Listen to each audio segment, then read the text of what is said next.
Welcome to Prep Boys Podcast. I am your not so humble host today, Mr. BS himself. Of course, this is no BS. I am your CFO here at Prep Boys LLC. We are coming to you live from sunny Sunrise, Florida for the first time ever. We are here in the flesh. To my right, I got my man OJ the Juice Man. And to my left, Jason, welcome. Finally getting out the cold. Yes. Finally actually on site joining us. Yes. Appreciate the presence, my bro. Much needed. Good to see you guys. Yeah, for sure. So we got a special episode because we took a little bit of a hiatus here, a couple weeks off. We've been growing for sure. I guess I wanted to start by just letting the people know what type of growth we've been looking at and any changes that we might have here at the Prep Center. So I'll open the floor, let you guys talk about anything Prep Boys to start. What we thinking? Yeah, so I think over the past few months, we had goals for last year, just kind of looking at growth and where we wanted to be and how many people we wanted to help this year. And I think we've definitely ramped up at a quicker pace and scale than we did last year.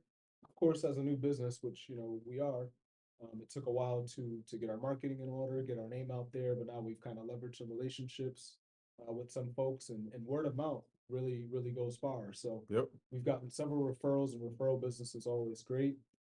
So yeah, if you're a current customer right now, feel free to keep pushing our name out. If not, if you're watching this just for the content, feel free to give us a look, send some units, and then give us a test.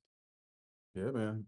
Look, it's always a good thing when your volumes are going up after Q4. Yeah. So for me, that's been huge. Jason, I know you've been busy with the onboarding calls. Oh, most definitely.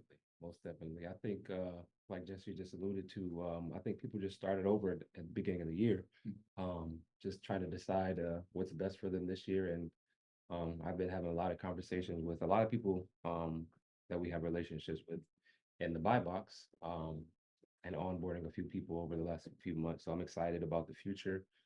Things are looking up and I'm doing good. Yeah. So speaking of that, so Jason and I will be at a Miami Sellers Conference coming up next weekend. It's the 16th and 17th of March. We should have this episode released by then. Yep. So that's why I'm rocking the Will Smith jersey. If you didn't know, Will Smith is in Miami. Oh, really? They're filming Bad Boys 4. Yeah. So these guys were just asking me like, why you dressed like this? Like you're playing ball. That's why, So you're gonna be in the movie. I mean, Extra. maybe I could pass as a Will Smith. I don't have the height, but That's a stretch, my friend. That's a stretch, but okay. But yeah, we'll be there for 2 days. So if you'll be there, excited to meet you, touch base, Get you onboarded. yeah, absolutely. Pass out some pens, make some hands, kiss some babies' foreheads, whatever we got to do. There you go. There you go. All right, let's get going with the episode here. This is episode 12. We're calling this Continued Changes and Adaptation. There's been so many changes with Amazon. Of course, you've been doing this thing for a long time. I know. I'm sure you switched things up and had to adapt several times. Yeah. So we're going to get into some of the more recent changes and try to keep you up to speed as listeners, and we'll see where we land here. So the first thing I wanted to really talk about is just how sourcing is sort of changed and like I said, without getting too specific into the tools themselves, because I know a lot of our network have added things like Storefront Stalker Pro recently, and we'll touch on that in a second. But just in terms of how your style or frequency has changed over the last year or so. Yeah. So like you said, for me, a lot has changed over the past, I think, 4 or 5 years now since I've been selling on Amazon. I know initially when I jumped on, I thought the kind of end all be all and the way I'm going to make $1 million was tactical arbitrage. So I signed up for that, and I used it to the max. There was reverse sourcing on there. You had wholesale, you had different bundle packages of what you could do on TA. And I used it, and hey, long story short, I didn't make $1 million using tactical arbitrage, but since then I've added multiple different kind of sourcing strategies to my tool belt, whether that be kind of utilizing the virtual assistants and changing the way they're sourcing a bit. Whether that be adding, like you said, storefront stocking, as well as reverse sourcing, which you can also do in tactical arbitrage as well. And of course, A2A has been, I would say maybe 60% of my business as of late. Nice. Running different items and searches through Keepa Product Finder, has been pretty good. So yeah, I would say those are probably things that I've added, in the past few years that I didn't kind of have in the early stages of my subbing career. Okay, so that's sort of stylistically. What about frequency? Has that have you ramped it up, or do you not need to source as frequently anymore because of some of the tools and things you've added in? So yeah, when you create goals, you end up, you want to do better than you did last year. Yep. So with that being said, you got to spend more. So in order to spend more, you need to source more. So I've been sourcing more than I have the past few years, just because I know, hey man, in order to reach my goal, I need to spend, $30,000 a month. So if I'm not spending $1,500 a day on the weekdays, I'm not really going to hit that goal. So sourcing has been, increased. Like I mentioned, the methods has been increased, and certainly the frequency, has picked up too. Okay, so now I noticed that the other day on Twitter, you posted something like, what are you guys listening to Yeah. while you're sourcing? So first, I'm gonna give you a chance to answer that question. What are you listening to while you're sourcing? So typically, I put a little bright shadow on. Nice. And, and we let it roll. There you go. Typically, hey, we're in South Florida. I do a little South Florida mix of, some prominent folks here in South Florida. Maybe a little Will Smith, Okay. maybe a little Kodak Black. Get jiggy with it. Okay. Get jiggy with it. Sometimes I'll listen to some kind of maybe self-help, or just, things to improve my skills on a day-to-day basis, whether it's mindset, improving the processes here. A particular podcast related to Amazon as well. But at the end of the day, when I'm really, into it, when it comes to packing and prepping, I'm kind of just focused on the task. Yep. But at times it's just really peaceful. Nice.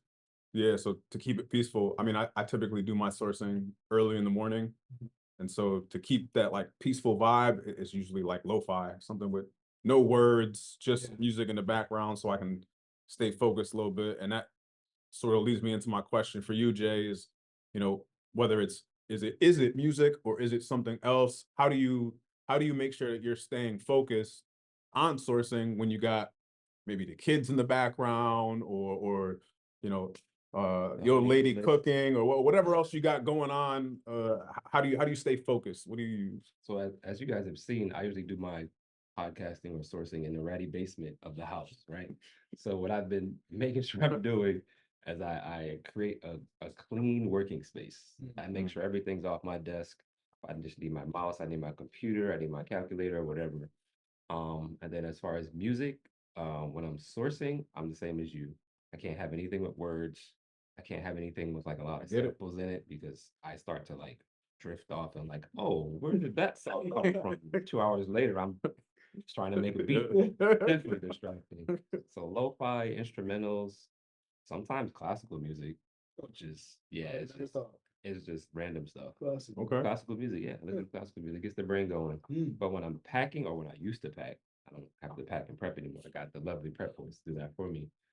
It's like high tempo, upbeat, like loud music to like get me pumped up to actually do work. That makes Because sense. I just don't like prepping. Sorry. Yeah. So listening to music like that, it gets me going and keeps the flow going, and I can get things done. Okay. Okay. So we're still talking sourcing here, and look, I feel like I always end up with egg on my face when it comes to market trends. So something I know we can relate to is, and it's been hot, and oh, you were the one who was, calling it in the buy box, and giving folks the leads, is the Stanley, Oh yeah. the cups. I jumped into that late. Now there's a Me million too. sellers on there. Me So too. my question to you is, how do you stay up front on those trends and out front on those trends, so you're not getting caught lagging and entering the market once it's already oversaturated? Man, so there's a ton of different products out there, and being on social media is kind of a big part of it. Yeah. Because that's where you really see the trends first. Yep. You see the trends first on TikTok, on X, and next thing you know, you'll start seeing news articles about it. Yep. The main reason, Stanley really took off is because, Yeti hasn't really done, like, when's the last time you seen, like a Yeti commercial? There's just not a lot of advertising when it comes to that type of market. So, Stanley, they were producing quality goods at an affordable price. And, tumblers were pretty hot during the pandemic, and that just continued. Whether it was the Starbucks tumblers at Starbucks or Target, it just kind of continued on that trend. And, Stanley really caught on, mainly when they had that incident at the grocery store with the woman's car. And so I believe the Stanley CEO went ahead and purchased that lady's car because the only thing that survived the fire was a Stanley cup, and it had ice in it still. Yep. So that kind of just added to the allure of going ahead with the Stanley brand. So at that point, I really kind of doubled down, and I did some good revenue on Stanley specifically.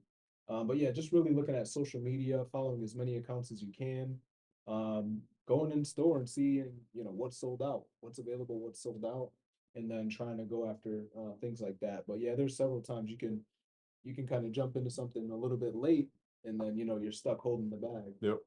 So that's why I always say, kind of on another end, you want to go a little bit wider rather than deep sometimes to kind of help, mitigate some of your losses. So luckily, I didn't buy a ton of them. Well, you couldn't buy a ton of them because they were still they were still hot. So Yeah. Amazon restricted it a lot too. Yep. They were putting limits on how many you can sell, how many they limited the price as well. Mhm. And then I think a point you and I talked about the other day, even with stock investing, if mom, dad, and grandma starts to hear about it, yeah, it's too late. Yeah, true. It's too Very late. true. If it's on the news, that's a good point. Yep. headlining, it's too late. Yep. So you kind of have to get in early before that curve ramps up. Mhm. Get in, get out. Very true. Very true. Good points. Okay, so Jay, this one's for you. Um, when you're trying to look at the quantity and then the quality of what your sourcing decisions are, how are you balancing that? How are you saying I'm going to take 100 of these, 500 or 5? Where like I think that you have to double down and educate yourself on basically reading Keepa charts. Keepa is like the best program and the bread and butter of everyone's Amazon business. So I'm starting to learn and watch other videos to re-educate myself about Keepa because you guys know I've been buying a lot of sneakers last year, and the variations tab flew over my head Mhm. and it kicked me in the Mhm. last year. So there's a lot of things within Keepa that I'm learning now, and passing along to other people or even like having conversations with people in the buy box or you guys too, Mhm. just to make sure that the buys that I am doing are going to take off. I'm not just buying stuff because you got $40 in profit, but if they only sell once a month, Right. who really cares? Yep. So I think continuing to educate yourself on how to read the charts, I think is like the number one thing you can do to make sure you're making good purchases.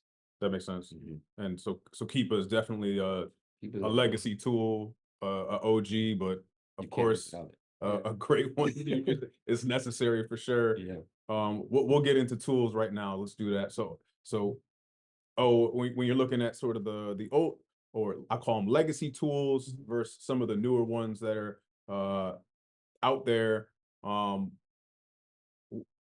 can you give me specifics? I know you touched on it a bit a little while ago, but specifics in terms of which legacy tools you're using at the moment, and which sort of newer tools out there that you're really jumping into. Yeah. So of course, I mean, like Jay said, if you're only gonna have two, if you're gonna pay for two subscriptions, one of them is your Amazon seller app, Yep.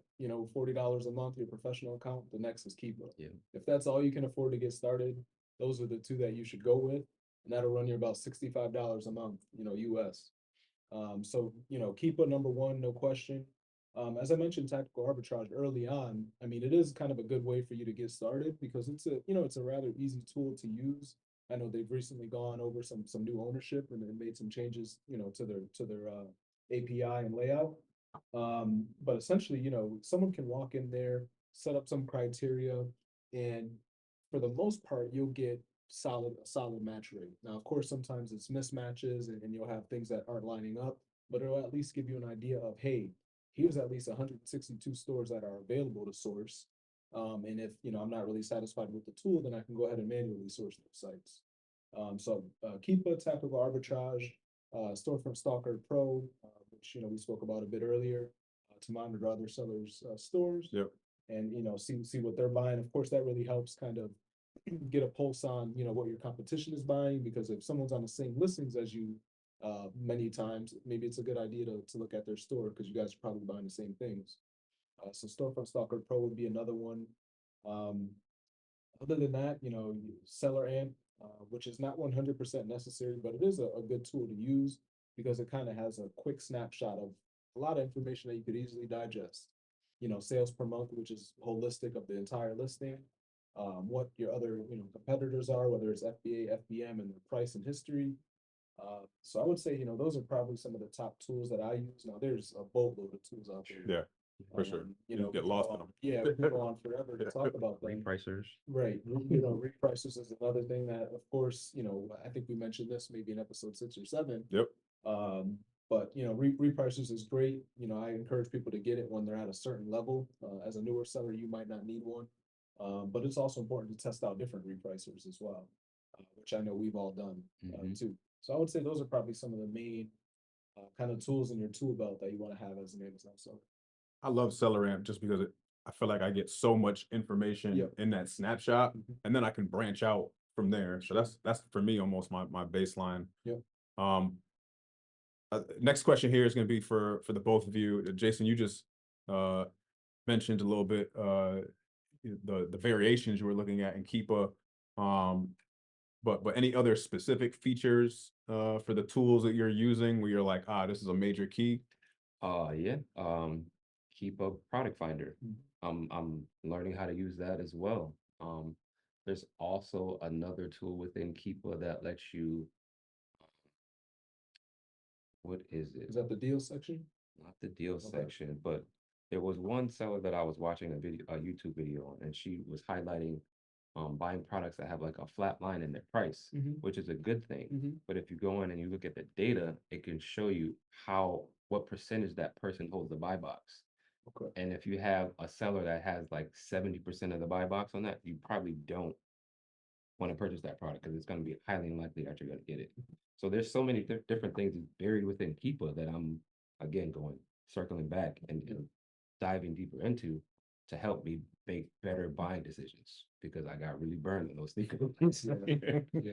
I keep saying that, but yeah, it's going through something like that, having a high amount of returns on an expensive product, makes you look back at your business and try to start over, or really iron out all the issues, so you can have a better year this year. Yeah, that's a good point for me.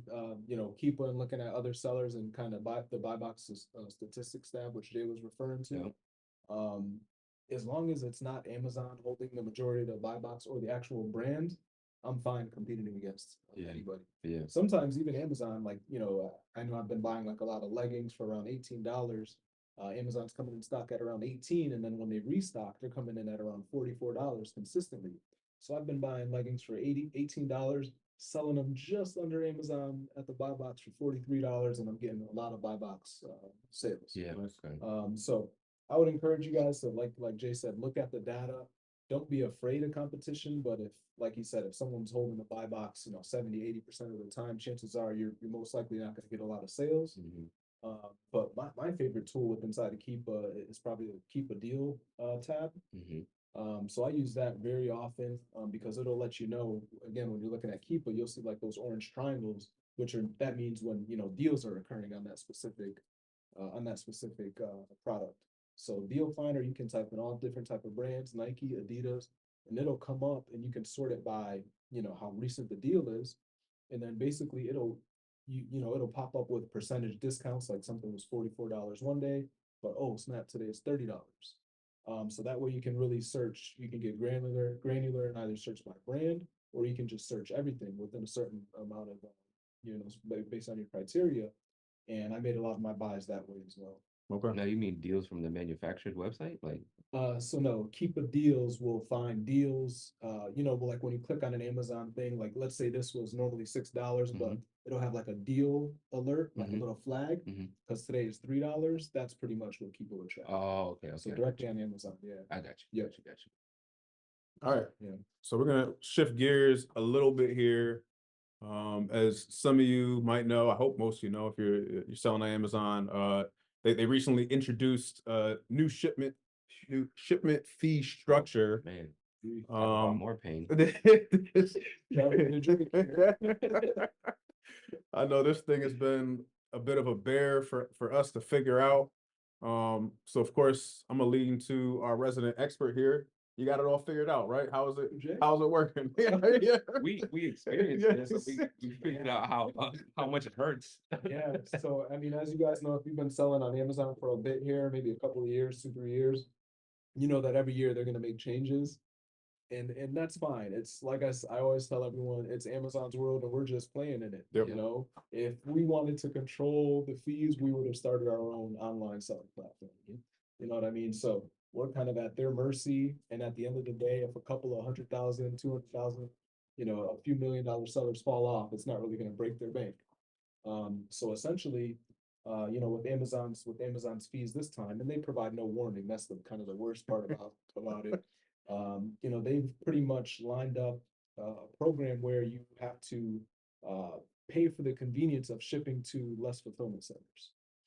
So you could ship 50 units one day, and if you have the selection is Amazon optimized shipping, that would pretty much go to any shipping fulfillment centers. It could be, you know, 1, 2, 3, 4, and then you'll pay whatever the typical rate is that you're paying, whether it's 50 cents a pound or whatever it is. Next, you'll have minimal shipment splits, which is kind of what I've been playing with. And here we have a prep center, so we've, you know, I want to thank the customers who actually said, "Hey, OJ, yeah, try this, and let's see if we can get a favorable rate. Try this." So I think we've done 21 or 22 shipments within the past week. And that pretty much, you know, we are kind of able to get a real feel for what's been the most expensive, what's kind of been a best practice. Minimal shipment splits, and you can kind of select the region. You'll get charged an additional fee for, you know, for getting your shipment sent out to 1 or 2 fulfillment centers instead of, you know, 3 plus. So just to give you an example, I think we did 42 units for a quick shipment today. The regular shipping price was $38. The placement fee was $52. Crazy. So, and I mean, that's over $2 a unit for a 42 unit shipment. And so now if you're selling items that are very low ROI, obviously that's a killer to your profit. But even if you're selling higher value products, that's still unreasonable and not something you want to keep up. Finally, they have the last one would be you don't really care where it goes. And so those are kind of the 3 tiers. Um, Needless to say that one of the best practices that we've seen is having more inventory and kind of waiting until you have, you know, a good chunk, 150 plus units or so. That way you can really, you know, get your shipping prices and fees maximized. And so not only the fees thing, but Mhm. for us as a prep center, when this change first went into effect, you had shipments that were 20 units, Yeah. and you said they were going to 6, 7 different Yeah. fulfillment centers. So it's also adding to your prep fees because now you're using more materials. Um, Depending how the structure of your prep center, you know, we have a flat rate for materials, so we're not necessarily passing that on to our customers. Yeah, so which that's a great point, man. And you know, and I think, and so for that to that point, more sellers might lean into kind of, you know, the minimal shipment so they can kind of save on the prep cost, but then they're going to take a beating on the Amazon fees. But yeah, that's a good point. So here, if you do choose Amazon optimize and it ends up going, you know, 50 units to 8 different locations, it's just a little more work on our end, but you know, you're still paying the same price. Yeah. So yeah, that's a good point. But yeah, be on the lookout because I'm sure other prep centers who you're paying, you know, who charge you for boxes, now you're going to be paying exponentially more. Yep. And so Jay, how how does this impact your bottom line or when you're trying to sort of calculate whether or not this item is something you want to buy? Maybe not is it profitable because it will be profitable, but Mhm. you're like, man, now with these extra shipping fees, Does it just put me under the margin I'm looking for? Have you played with any of that stuff, or is that stuff that crosses your mind at this point? So the shipment we did, what, a few weeks ago, I think it was like 25 units. Oh, and it was like $32 or something like that. I think it Was wasn't a couple of weeks ago, because the fee started the first. Sorry, so it was last It week. was last week, It yeah. was last week, Yep. sorry. So, and you don't know that until the shipment is already created. Right. So there's not really a way to factor that in when you're sourcing. You kind of just have to, I guess, play around with the settings when you're doing your shipments. So I think the only thing you can do is just try to find items that have higher ROI, or just go the other route and do FBM. Yeah. So Yeah, yeah, I that's was it. actually talking to, because we actually have a new hire to the prep center. Like Jesse said, we're growing, so we ended up bringing someone new onto the team, and we were talking about that very thing, FBA versus FBM and the fees, because he's like, man, like why was this person only charged 50 cents a pound and you were charged $2 a pound? Why not just, I buy it from you and you send it to me directly? So we went over velocity and things of that nature. And of course, the legwork, because most people who are on Amazon prefer it to be passive. So you don't want to sit there and fulfill orders all day long. So that's kind of one of the drawbacks of, FBM in particular. But I'm sure there definitely be more people, kind of contemplating and maybe sending in FBM instead of FBA due to kind of some of these fees. Yeah, makes sense. All right, we're gonna switch gears a little bit here. Now we're gonna go into legal notices and compliance. I guess to sort of get us rolling here. Um, either O or Jason, can we sort of uh can you let us know a few reasons one might receive a cease and desist letter to your Amazon store? Yeah, I mean, I know I've received several of them. Yep. Shame. The fact of the matter is, although we request approval to sell on a brand, most of us are not getting it, from the brand directly, which is why, these letters continue to come out. Um, so you could be selling a particular vitamin, and next thing you know, you'll get an email through Seller Central or like a message through your Amazon account, and it's saying, hey, it looks kind of professional. Stop selling this account, you're in violation, yada, yada, yada. And most people just hit response not required because it doesn't really matter. It's not official. And then a week later, you see FedEx knocking at your door, Yeah. and then you got a certified letter. And so that certified letter is pretty much what they sent you in the message, but now it's official. So essentially, it's asking you to cease and desist selling that product. Either recall your inventory, which I don't typically do. I drop down a price and I do sell through the units, just because I don't want to have to deal with that. There's millions of products that we could sell. You know what I mean? We don't. If a brand says, "Hey, I don't want you selling my product," I understand.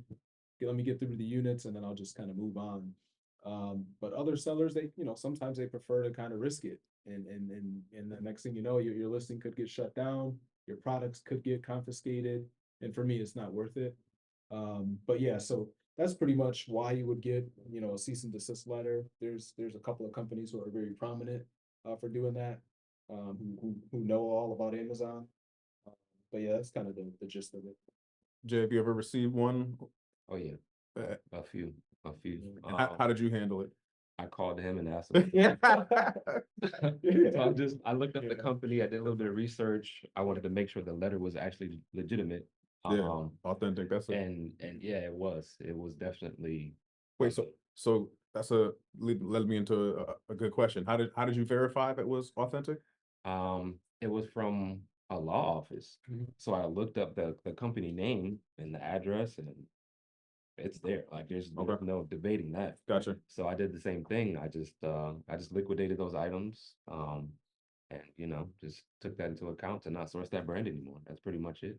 Okay. Mhm. So, and this is for both of you. Are there any steps that sellers can take to try to avoid these type of notices?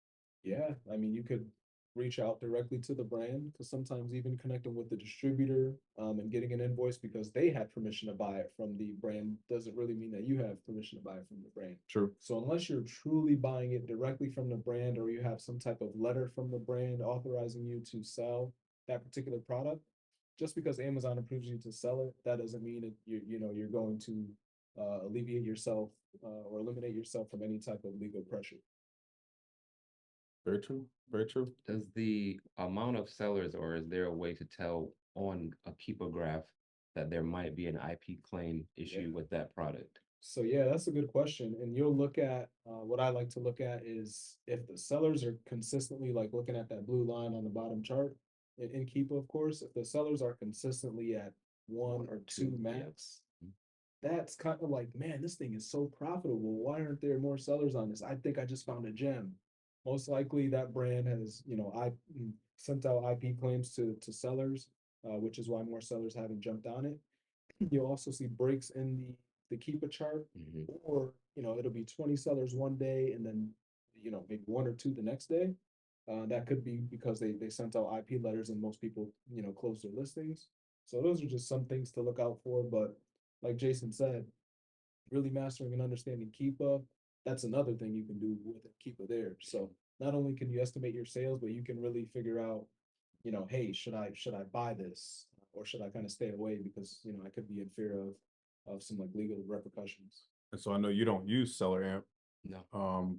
but I do, and Seller Amp actually has a feature that tells you this listing might have a high number of IP claims. And so I typically try to avoid those based on that information. That's good to know. Yeah, yep. So that's exactly right. So Seller Amp they kind of look at the Keepa information as well.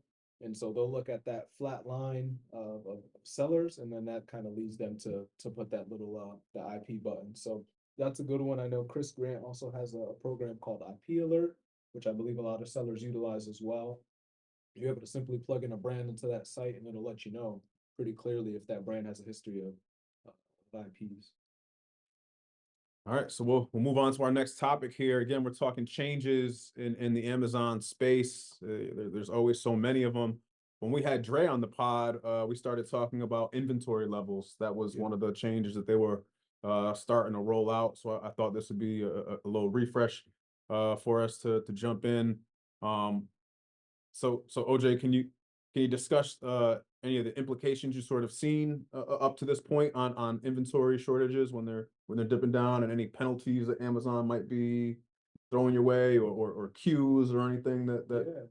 I mean, so for me, I don't believe I've really gotten any type of fees. Of course, there's a boatload of fees, so maybe I could have yeah, gotten it's hard to decipher sometimes, right? not even noticed. Yeah. I kind of look at my IPI score, my inventory performance index, I believe it's called, and make sure I'm kind of in that 500 and out of, account is healthy pretty much. Yep. That's kind of what I look at.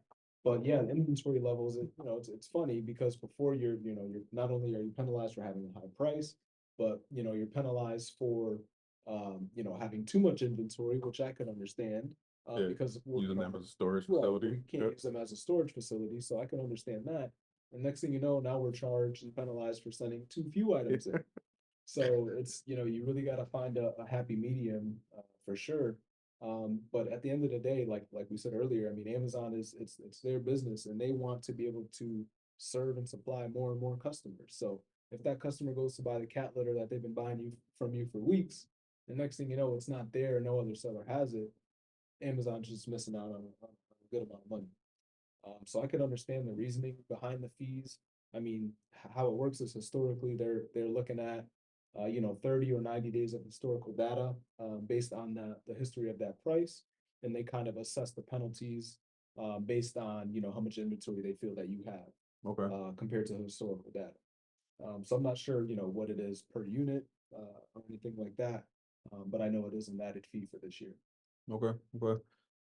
So Jay, uh, none of us here are really wholesale model, so this topic is interesting because our levels are going to vary and our products are going to vary. Yeah. So what are you doing to sort of balance this out, or look at your inventory levels for a particular ASIN, or how closely have you been closing out Listings. the listings? Yeah. Has this affected you at all?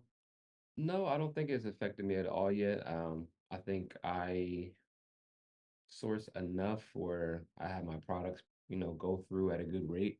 The ones I do have sitting for a long time, I think I have something sitting for over like 30 or 45 days, I kind of dropped the price a little bit just to get it out of there. Mhm. And there's been times where I bought a brick before and I recall it and bring it back and try to sell it on eBay or list it as FBM or something like that. So I haven't really come across that issue yet, but I do make sure I clean up my my listings that are no longer active because I know you can be penalized for that a little bit.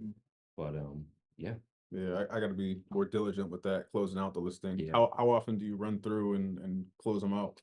Um Probably every 2 or 3 weeks, I'll look to see how old they are.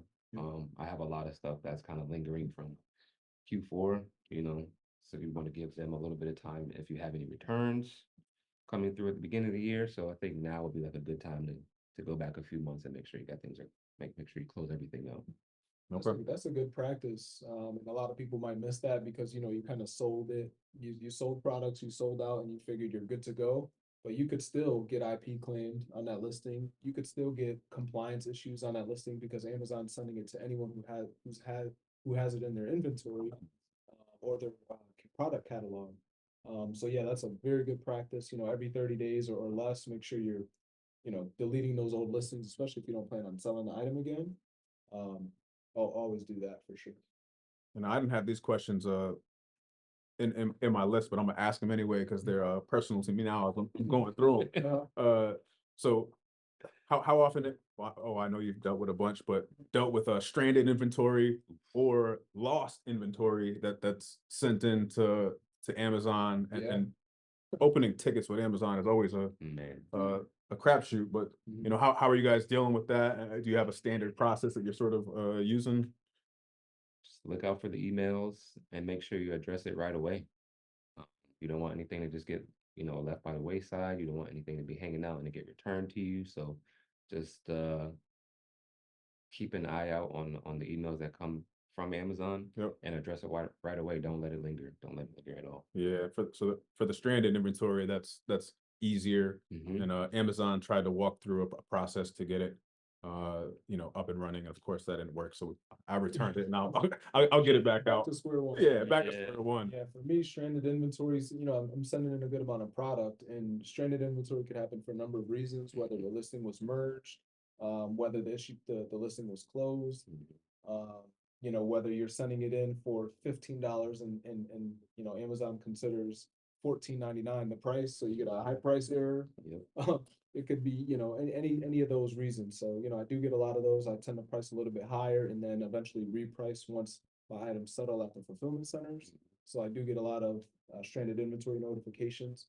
But I manage those every day because if not, after 15 days, you'll take another hit on your account health and your performance score if you have stranded inventory sitting for that long a period of time. Again, like Jay said, it's not a storage facility. They don't Yep. want to sit on products like that. Yeah. So be diligent when it comes to that. Us having a prep center and a lot of our customers still use Seller Central. We're able to, as soon as we log in, we have that visibility to say or to see, stranded inventory. So we can kind of, let our customers know because many of you who work with us don't use Seller Central yourself. You just kind of send us the stuff. So we do have that visibility and we do alert our clients when we do see it. And you were telling me about a tool for lost inventory just Oh, yeah. earlier. Yeah. Talk about that a bit. Yeah, so for those of you watching it in the buy box, we developed a relationship with a company called True Ops. I didn't know anything about them before the buy box introduced them, but previously, I just thought Amazon accounted for all my products. I thought if I sent them 500 units, they would receive 500 and sell 500. But no, that's not the case. Products go missing, products get lost or in the warehouse, damaged in the warehouse, and you kind of just chalk it up as a loss, or at least that's what I did, and it wasn't smart. So working with a company called True Ops, they just need access to your Seller Central, and I believe I was just talking to Jesse about it. I think the first couple of weeks they found over $1,500 of lost or damaged inventory that I was reimbursed for. Nice. So, I think moving forward after that certain trial period, they'll charge you a percentage of what they find, but it's certainly reasonable and something that a lot of us really don't have the time to do. Yeah. Because it requires a lot of diligence and like you mentioned earlier, communicating with Seller Central's help is a full-time job. Yep. So yeah, highly recommend True Ops. I think I worked with a gentleman named Pablo there, and yeah, it's been very helpful and definitely worth it. Yeah, and it was so time consuming for me to go through all my shipments Right. and then bounce that against my inventory to see You what manually did it. manually did it.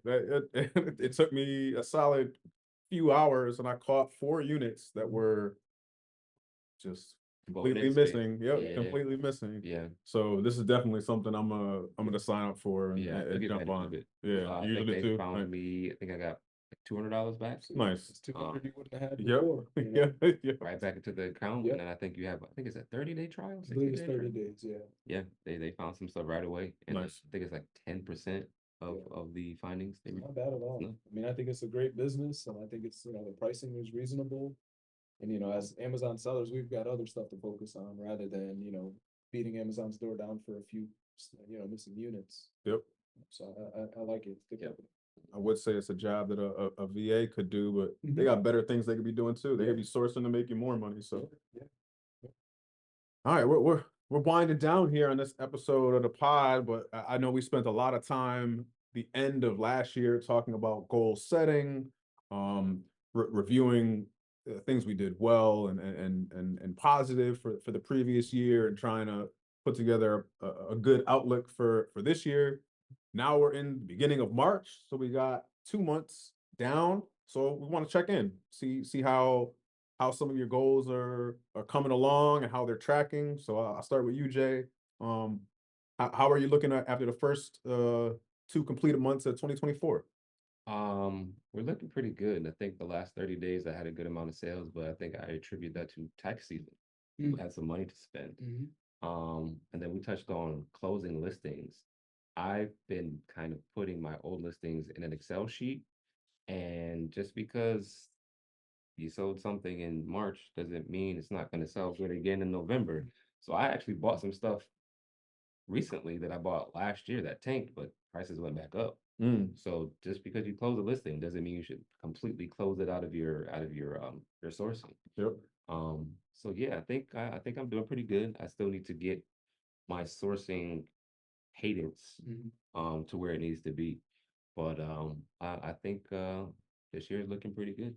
I remember that was your main goal was Yeah. the sourcing, and then you were talking about perhaps hiring a VA. That was something that we talked about, Yeah, maybe we did. splitting costs together. Mhm. Not going that direction currently, but maybe in the future. A long But way to go. changes wise in terms of your sourcing, what have you been doing differently for 2024 that you've noticed this is working? This was part of my goal, and I'm on track. I have a list. It's printed right over the area where I source of my criteria now. And I try my hardest not to deviate from that. 'Cause I think I got excited from seeing high returns versus making sure the volume and or the seller's rank or anything like that is good enough for these products will turn around. So I'm getting myself out of the habit of just saying, oh, sneakers again, right? You got a high ROI on sneakers. I can make a $50 sneaker. But if it's not a common size, if it's not the right color, if there's too many people on the listing, you're gonna either see those sneakers back or they're gonna sit in your inventory for months. So I'm just trying not to get swayed Yeah. by the numbers. You put all the data in front of you, check off your list, and then make your conscious buying decision. Nice, That's really what it is. nice. So that's like a refinement of what you're sourcing. It sounds like. Right on the wall. Yep. Yep. Nice, Mhm. nice. Oh, what about you? Yeah, for me, I think, I mean, I set different goals, whether it was, personal or outside of Amazon. Um, and I've accomplished some so far. I mean, goal number one was really getting more people to sign on with the Prep Boys. And I Yep. think, like we said Definitely done earlier that. on, we've grown big time. Mhm. So thank you for everyone for, for putting our name out there, responding to us, reaching out to us on social media. We appreciate that. Um, Other than that, I mean, my personal store for Amazon, it's, I think I'm up 50% over this time last year. Business is booming. Yeah, so I mean that's mainly because I didn't use a prep center, Yep. this time last year. Yep. So having a prep center, even for a prep center owner is huge. You're able to send out more velocity. You're able to, buy better. You're able to buy more confidently, knowing that, your kids aren't going to be tripping all over your boxes and things like that. So, I think my store is off. I set a specific goal, and I think I'm working towards that goal. Spending a ton of money a day, and the American Expresses are getting some workouts. But hey, that's what it's all about. Other than that, on the other business end, I wanted to purchase another investment property, lock that in just 3 months into the year. So now I'm thinking of doing two maybe this year. Nice. And yeah, I think those were probably the top three goals I had in 2023, and doing pretty good so far. Yeah. So for me, again, the prep center was one. Mhm. I've been spending a ton of time here, really getting into the process in the warehouse and getting into more of the inventorying and prepping, which wasn't something I was doing initially. So I'm glad to see that, we're growing and things are going well in terms of my personal store. The sourcing was the big piece. I didn't have enough ASINs and listings out there. So I made a point getting up early in the morning, 6:30 in the morning. My mind is fresh. I'm well rested, and that's when I do my sourcing. And that for me is worked so much better than trying to go from a full day's work, and now it's 8 p.m. and I'm sitting there not wanting to do this at all. Break And it's bush. kind of it's not the way to go about it. Yes. And then the last goal, shout out Bitcoin and all cryptocurrency, because the bank Baby. account is looking lovely. Hopefully I can keep this thing rolling and work out my exit strategy to keep those gains high. To the moon. Yeah. Okay, so any adjustments to your goals thus far? Anything you see where you're like, maybe it's not going that well, or maybe I need to fine tune things a little bit. For me, I don't think it's really any adjustments. I mean, we had to make a few minor tweaks at the warehouse, some personnel changes, brought on a new face, for some extra volume. And potentially we may need another. So I know we just, Jason onboarded a few new customers just yesterday. So eventually spacing is going to become an issue. So which is a good issue because we've got, local lots that we can also source and potentially sign on with for expansion. But I think aside from that, everything is on pace. And yeah, I think we're looking good for this year. Watch you, Jay. I think just being a little more aggressive with the customer outreach on my end. Just cold call people. Like I called a guy on a Saturday that was dragging his feet on getting signed up. An hour later, payment link came in. So I think just being a little more forward, offering discounts if needed, really explaining our process, get in front of our customers, talking to people within the buy box, or just circling back on people I haven't talked to in months. That there was a guy I had a call with in July, and he didn't get on board until February. But I just had a little side conversation with him in Discord. He was like, I'm ready now. He went from doing like 200 units a month, about like 1,000. Nice. I won't say the name, but Yeah. Nice. Yeah, that's the thing. I mean, we're all sellers and we get busy. I mean, sometimes it's, we're focusing on buying things, or we're trying to liquidate bad buys, and yep. and giving Jason a call at the Prep Boys might not be, top of mind. But I'm gonna call you now. We're gonna call you. I have your number. We feel like we can help.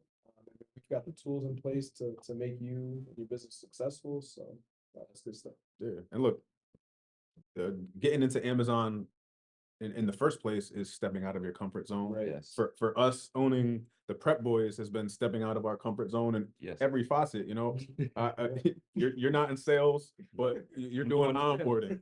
I'm not even here. I've never been a financial officer, but I'm handling finances. So we're all stepping out of our comfort zone, learning and trying to grow. So if you're selling on Amazon and this is your 6th month or 3rd month doing so, don't get frustrated. You're gonna run into issues and problems. Part of the lesson. Keep going with it. Yeah. Keep going with it. The only way to succeed is to fail. You have to fail. 100%. Sometimes you fall on your face and fail, but if you pick yourself back up, you never know what can happen. Yep. Sure. All right, fellas. It's been great having you here here on site. Having the three of us and our faces in the same camera lens. Yeah. I'm happy that everybody's tuning in, and you know we're growing. I have to mention, as always, that we are a tax-free prep center here in the state of Florida. So you know, give us an email or message if you're curious of how we're going about it, and you'll get on the phone with our guy Jason. Of course, that's the Prep Boys with the Z.com. In terms of our socials, you can follow us on YouTube at Prep Boys LLC, where we post every full-length episode of Prep Boys podcast. Don't forget to like and subscribe. You can find snippets of the pod on all of our other content on Instagram or X at prepboys_prep. Then we're on TikTok at prepboys_prep center. We try to keep them all close, you know. I know. We're also on Discord at prepboysfl. Great to have you with us again. Of course, I am Mr. BS. You can find me on X at Jesse Prep Boys or on Instagram at bright_shadow_. OJ, where can the people find you? Yeah, you can find me on X mainly, OJ Prep Boys, and then there on Discord, it's Road to Riches, RD2 Riches, RICHES. Jason, where can people find you? Find me on X as the Lazy Reseller. And with the Discord, Drip Drop Ship. All right. And like I said in the beginning of the pod, the frequency of our pods has decreased as we continue to grow, but we will still get episodes out at least every month, if not every 2 weeks or so. So make sure you like and subscribe so you're getting notifications when we drop. Thanks for joining us. Look forward to doing it again. If you're looking for a prep center, check us out on at the Prep Boys with a Z.com. Leave the prep to the boys. Peace and prosperity. We are out. Camera was on. Oh, that was such